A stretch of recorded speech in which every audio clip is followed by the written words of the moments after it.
مولانا ابو طالب رحمانی صاحب دامت برکاتہ العالیہ کون نہیں جانتا ہے، بڑے شخصیت ہے، فیمس مشہور مقرر ہے، الگ الگ سٹیز میں الگ الگ اسٹیٹ میں ان کا خطاب ہوتا ہے، چاہے وہ دینی یا دنیاوی کانفرنس یا مجالس ہو، اس لیے کہ مولانا کا پولیٹیشین سے بھی اچھا رشتہ تعلق ہے، اور وہ پولیٹکس کو دیکھتے ہیں، وہ سمجھتے ہیں، اور سیاسی شعور بھی ہے سوچنے کی۔ تو مولانا ابو طالب رحمانی صاحب بتا رہے ہیں کہ کیا ان تمام سیکولر پارٹیز کی ایجنڈا اور آئیڈیالوجی اور پھر بی جے پی پارٹیز کی آئیڈیالوجی اور ایجنڈا کیا بالکل ڈیفیکلٹ ہے، کیا مشترکہ ہے یا متفقہ ہے؟ اسی چیز کو مولانا ابو طالب رحمانی صاحب بتا رہے، مسلمانوں کو سمجھانے کی کوشش کر رہے کہ سمجھو کہ ان تمام سیکولر پارٹیز کے ایجنڈا اور پھر آئیڈیالوجی کیا ہیں۔ پارٹیز تو الگ الگ ہے، نام بھی الگ الگ پارٹیز کی الگ الگ نام ہے، الگ الگ مدعے ہیں، مگر ایجنڈا اور پھر آئیڈیالوجی بالکل سیم ہے۔ سنیے خود مولانا کی زبانی۔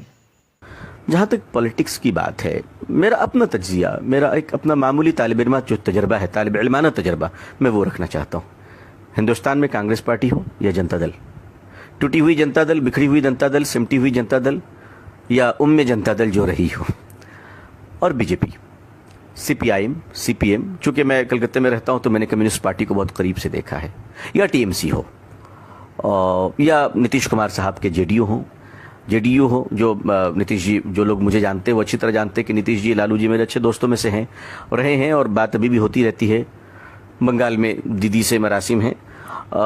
میں ان سب حوالے کے بعد اب آپ سے ایک بالکل سچی بات کہنا چاہتا ہوں۔ میں بہت قریب رہا ہوں ان لوگوں کے، یقین مانیے، اور بہت قریب رہ کر بہت قریب کی بات بتانا چاہتا ہوں۔ یہ ساری پارٹیاں ہندوستان میں، ان کے جھنڈے الگ ہیں، ان کے نعرے الگ ہیں، ان پارٹیوں کے نام الگ ہیں، مگر ان کا مسلمانوں کے بارے میں ایجنڈا بالکل ایک ہے، بالکل ایک ہے۔ جو بی جے پی کی وہی کانگریس کی ہے، معاف کیجیے گا، معافی چاہتا ہوں، عرض کر رہا ہوں، بہت سو کی دکانوں پہ خطرہ پڑ جائے، میری ان باتوں سے بہت تکلیف ہوگی، لیکن مجھے معاف کر دیجیے گا، میں آپ کا چھوٹا بھائی ہوں۔ ایک ایجنڈا مشترکہ ہے تمام پارٹیوں میں کہ مسلمانوں کو داماد تو بنایا جا سکتا ہے، لیڈر نہیں بنایا جا سکتا، یہ بالکل طے ہے، اس میں کوئی شبہ نہیں ہے۔ اس وقت رات ہے، اس پر تو شک کر لیجیے گا، لیکن یہ جو باتیں آپ کا بھائی عرض کر رہا ہے اس پہ کبھی شک نہ کیجیے گا۔ یا آپ کو داماد بنا سکتے ہیں، یا آپ کو منسٹر بنا سکتے ہیں، یا آپ کو ایم ایل ایم پی بنا سکتے ہیں، یا آپ کو کبھی لیڈر اور قوم کے قائد بننے کی اجازت نہیں دے سکتے۔ آپ کا کام صرف اتنا ہوگا کہ آپ جس پارٹی میں رہیں اس پارٹی کا مال اپنی قوم میں بیچیں، اور قوم کی باتوں کو اپنی پارٹی کے ہائی کمان تک کہنے کی اوقات ہندوستان میں اس وقت میری معلومات تک کسی مسلمان کے مائی کے لال کے پاس نہیں ہے۔ یہ بالکل ذمہ داری کے ساتھ عرض کر رہا ہوں۔ دوسرا کام مسلم لیڈروں کا یہ ہوتا ہے کہ سال میں افطار پارٹی کے نام پر جو بھوکے پیاسے روزے دار رہیں، وہ آنے والے جو رکابی پکڑے ہوئے فقیروں کی طرح لائن میں کھڑے ہوتے ہیں، جو باپ کے جنازے میں ٹوپی نہیں پہنتے، افطار میں ٹوپی پہن لیا کرتے ہیں، ایسے مکار روزے داروں کے لیے جو افطار کے بعد مغرب کی نماز کے لیے نہیں دوڑتے، لیڈر کے پیچھے پیچھے دوڑتے، ایسوں کی میزبانی مسلمان کریں۔ یہ پولیٹکس کا ترجمہ مسلمانوں کے لیے رہ گیا ہے۔ آپ کے ہمارے لیے ایجنڈے الگ ہوتے ہیں، کام تو دوسروں کے لیے ہوتا ہے، لیکن اب ہم کریں کیا؟ یہ تو پرابلمس ہیں، ہمیں کرنا کیا ہے؟ دیکھیے، میرا خیال یہ ہے کہ ہم تھوڑا سنجیدہ ہو جائیں، بولنے سے زیادہ ہم خاموش رہنا سیکھ لیں۔ ہم پولیٹیکل پارٹیوں کو جوائن تو کریں، لیکن بالکل ڈپلومیٹک انداز میں جوائن کریں، کہ میٹنگوں میں جائیں، فنکشن میں جائیں، الیکشن میں کیمپین کریں، لیکن بالکل سپریٹ رہ کر اپنے بزنس پہ دھیان دیں اور اپنے بزنس کو اسٹرانگ کریں۔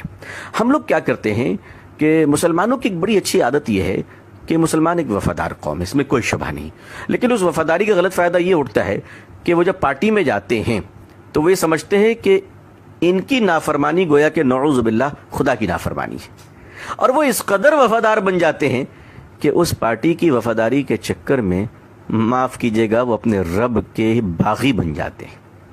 وہ اللہ اور اللہ کے نبی صلی اللہ علیہ وسلم کی اطاعت سے کبھی کبھی بہت دور چلے جاتے ہیں، یہ بڑا نقصان دہ۔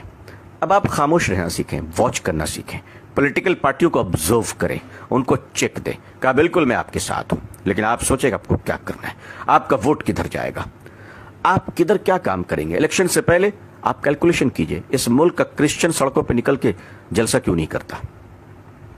اس ملک کے عیسائی نکل کر بڑے بڑے جلوس کیوں نہیں نکالتے؟ سارے مسائل ہمارے ہی ہیں، دوسروں کوئی مسائل نہیں ہے۔ سارے پرابلمس ہماری ہی ہیں.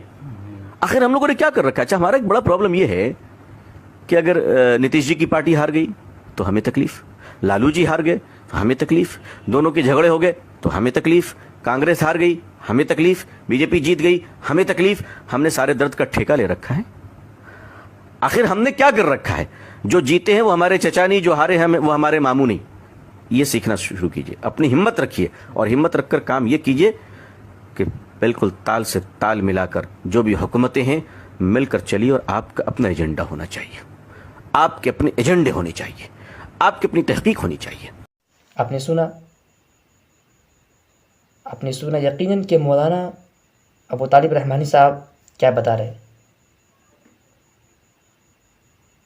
کہ ان تمام سیکولر پارٹیز کا جو نظریہ ہے، جو آئیڈیالوجی ہے، بالکل مسلمانوں کے خلاف بالکل اس کا سیم ہے.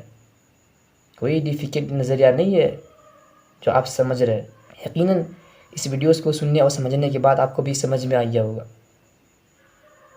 کہ ان تمام سیکولر پارٹیز کی نظریہ آئیڈیالوجی کیا ہے.